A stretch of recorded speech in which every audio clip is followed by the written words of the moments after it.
Ngiyabingelela emagumbini amanomhlaba, uDlamini lo useMpumalanga umthandazi Mbule khona ekhaya. Ngithi konke okwakho okufunayo nokufisile ngathi bekungakhanya. Yithi amen. Mbule khona ekhaya.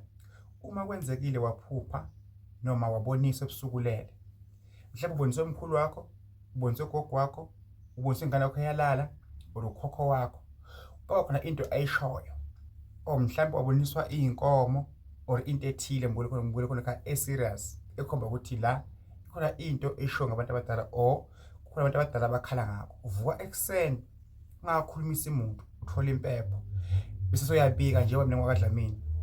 Bonke osibodlamini nani basekhaya mama kaNdlela, ngiboniswe iy'nkomo ebusuku, ngiyazi ukuthi inina and ngiyakholwa ukuthi bekuyinina futhi, ngiyakuzwa nikhala ngakho. Ngibonile iy'nkomo zilwa zihlabana, mhlawumbe basekhaya umama banenkinga noma basekhaya ubaba banenkinga. Ngizokulungisa lokho noma ngingazi ngilungise kanjani ngoba akubanga clear kahle kuphi ephupheni lami. Alright, ubone nje ithuna linemgodi, but ubule ithuna leli lasekhaya kimi mara ungazi la kuphi ekhaya ekhaya umama. Vuse nishisa impepho. Abantu abadala ngiyabona khona ithuna enomgodi, ngiyakhona ekhaya or ekhaya umama ngiyobona ukuthi ngabe ebathuna sekhaya akahle na.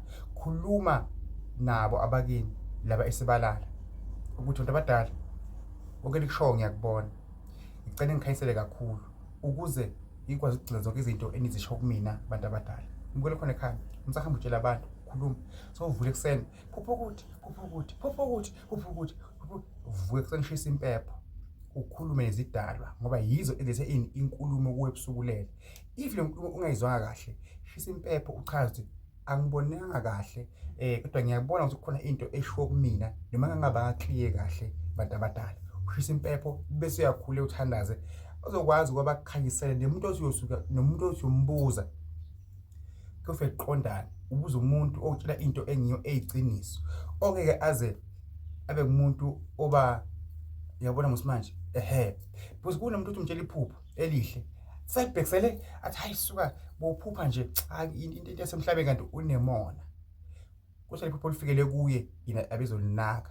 Mbule khona ekhaya, uDlamini useMpumalanga, ngithi kuwe busiseka. Jehova namandla Nkosi yamakhosi, uNkulunkulu amandla, uNkulunkulu ongcwele, wena Nkosi yamakhosi asibone ebusuku silele, ufune semini Nkosi uyasibona. Abangasekho emhlabeni ngiyacela Nkosi basiphe imali bese imali seyahlala. Jehova namandla ngongcwele kube nokukhanya. Nkosi yamakhosi sisindise baba, usivikele ekuguleni, ezifeni, entweni ezimbi noma Nkosi singenzi kahle. Nkosi iba nathi. Mbule ekhaya nje manje ufuna ukuba nomuzi, ufuna ukuyogana, ufuna ukugana owesifazane, ufuna ukuganwa umuntu wesilisa, mabe kuhle empilweni zabo. Odinga umsebenzi, ngiyasikhundla emsebenzini, odinga uba nemali, odinga kuphumelele nodinga ashintshe nje impilo yakhe, ake akholwe athandaze. Nkosi yamakhosi alithande futhi nesonto. Asithi abaye emasontweni bayakholwa kodwa bayakhona ukuthi bavikeleke entweni ezimbi eziningi. Jehova namandla Nkosi yamakhosi bageze bonke abangibukele njengamanje, uNkulunkulu aphakade, uNkulunkulu amandla, bakhanyisele baba, baphe isibindi.